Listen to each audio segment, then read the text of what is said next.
which we go to Konstanz, and we hear Florian Vogel speaking about the particle current in Brownian fluids in the generalized hydrodynamic limit. Florian, please. I have to unmute myself. Okay. Hello, everyone. I hope you can hear me.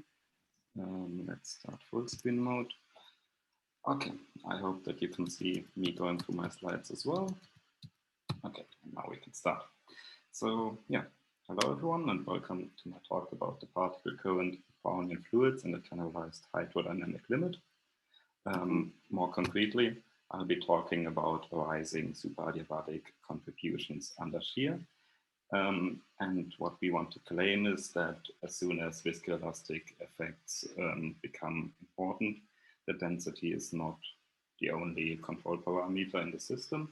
One needs to reintroduce the particle current in order to describe all phenomena sufficiently.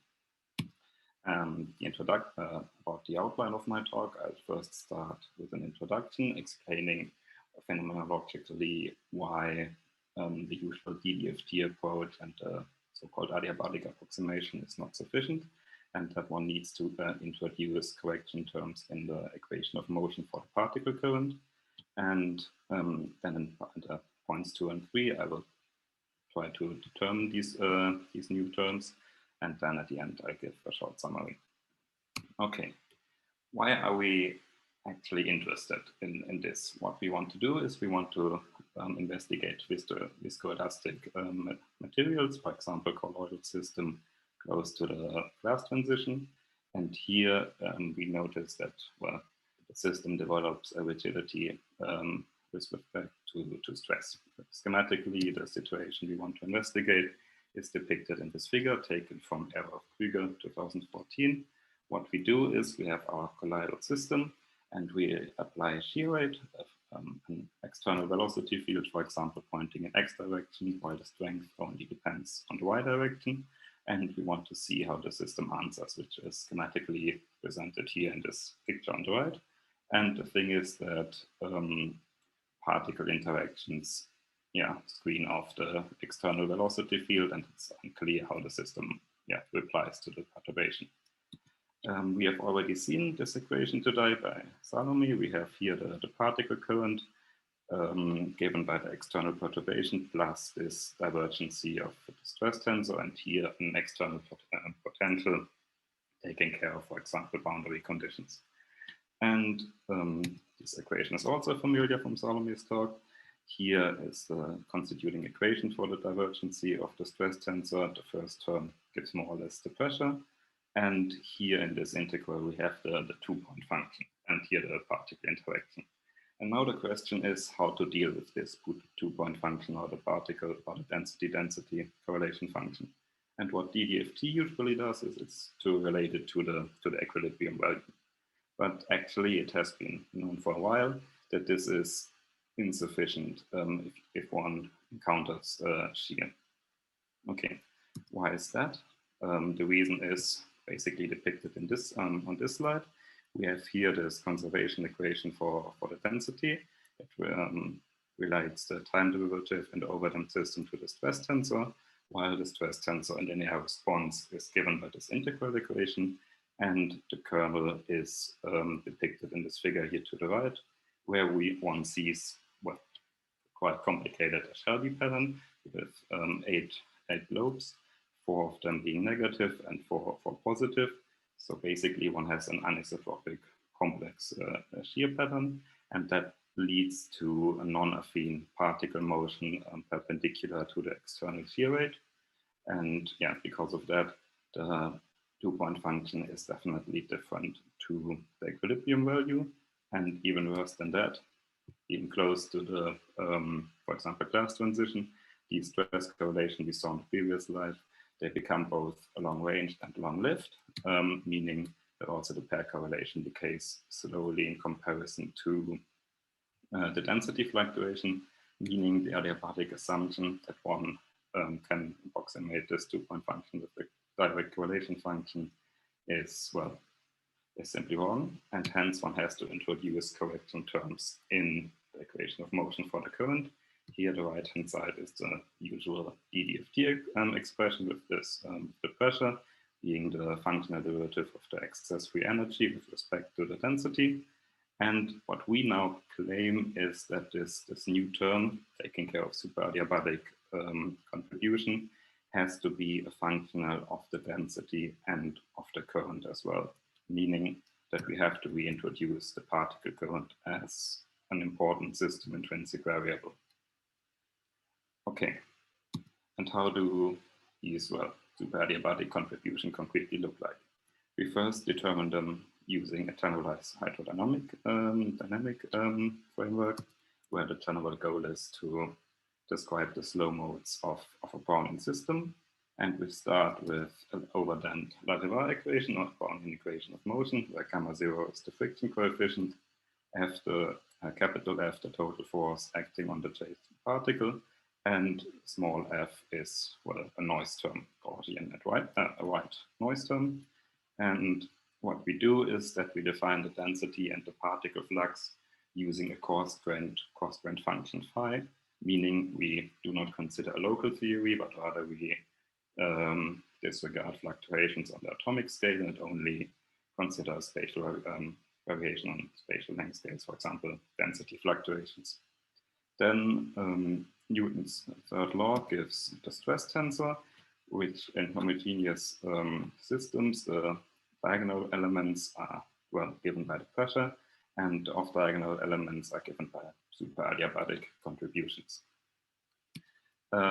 What we do is we write the super adiabatic contribution as a response function to the system internal current, or the gradient of the current, and here we have the viscosity as an integral kernel. And with that, we get the equation of motion, where we first determine the super adiabatic contribution. They're given by the divergency of the viscosity contracted with a nabla J. And yeah, again, the right-hand side is the normal DDFT expression. And actually, this expression has been found before in a work by Daniel de la Harris and Matthias Schmidt from 2018, where they used the power functional theory approach and defined the viscosity as the functional derivative of the super adiabatic stress with respect to nabla J, which is exactly the same expression we found as well. Okay, the thing with this generalized hydrodynamic description is that it's, well, we tossed away fluctuations on the atomic scale, which potentially means the loss of information. And hence we do the same thing once more, starting with the Smoluchowski equation. And this should be a bit more rigorous and hopefully more exact. And first we want to relate these two frameworks. What we do is we have in mind our decomposition of the stress tensor and diagonal and off-diagonal elements. And then we apply a Zwanzig-Maury or projection operator formalism. And the idea is generally that we identify so-called slow modes of the system, which are, for example, given by the quantities conserved in the hydrodynamic limit. And in our open scenario, only the density is, well, conserved, hence it's the only slow varying dynamical variable. And we project the space, the functional space of all dynamical variables in parts being parallel to the density and parts varying orthogonal or independently from the density, and these are the so-called fast modes.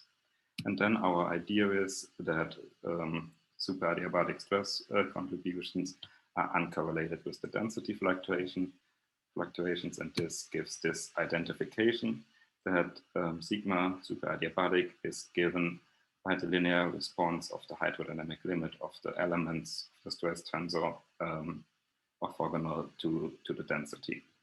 Yeah, and this equation relates our two frameworks, the correlation function formalism, investigating or applying a Zwanzig-Maury approach, and generalized hydrodynamic. And then continuing with Smoluchowski approach, we describe our system using a Boltzmann probability distribution. Here, B is the particle interaction potential, and the time evolution of a dynamic variable is given by the Smoluchowski operator, which you can read here. And now the thing is that in Brownian or in the overdamped dynamics, the only degree, or in Smoluchowski dynamics, the only degree of freedom are the particle position. So we have to think how to introduce the particle current, and we do it in a linear response, where the general definition of a linear response quantity is written down here. It relies the expectation value in linear response to the equilibrium correlation function of the same variable with the stress tensor times the gradient of the external velocity field. And then our idea relies on a suggestion made by Martin and Kardanov already in the 60s, meaning that a system being sufficiently close to equilibrium and varying slowly, which should be the case if one considers if one is sufficiently close to the, for example, class transition, then one should be able to exclusively describe the system using exclusively intrinsic variables like the density or the current. And that means that we can write down our superadiabatic contribution being a function of a system intrinsic variable, not the density by construction, and we denote it with nabla J. And then we can identify J with the current since it fulfills the continuity equation. And we get this equation of motion, which you saw earlier, already on slide 2 and already in the talk from Salome earlier today, where here this stress tensor now has to be considered in linear response. And what is different to the normal DDFT approach is that this quantity now is a function of the density and of the current J as well. Okay, and now we want to relate this expression to the one we saw earlier and to identify the superadiabatic contribution. And in order to do that, we decompose the stress tensor in a part parallel and in the part orthogonal to the density fluctuations. The parallel part gives again the pressure, while we can write down the orthogonal part being a response function to the system intrinsic current.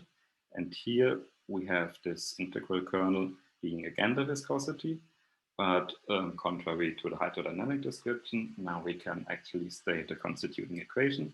It's given by this memory kernel M, which is a memory kernel since it only depends on quantities living in the subspace orthogonal to the density fluctuations. And it's actually this memory function that makes the stress correlation we saw earlier, which gives the stress correlation, this complex Shelby pattern. And having composed the stress tensor in this way, we are again able to reobtain our equation of motion for the particle current, where we reobtain this superadiabatic contribution we saw earlier, the divergency of the viscosity contracted with nabla J. Okay, so then it's already time for the summary. What did we see? We learned that the superadiabatic contribution become important in viscoelastic systems or in systems featuring viscoelastic effects like colloidal system close to the glass transition. And here we have to reintroduce correction terms in the equation of motion. And these superadiabatic contribution have to be orthogonal to the density fluctuations, or at least partly. And hence we claim that the current is needed to describe non-equilibrium Brownian systems under shear. Okay, that's it. Thanks for your attention. And here are some of my references. Mainly, this talk was mainly based on this article which we published last year. Thanks for your attention. Any questions? Thank you.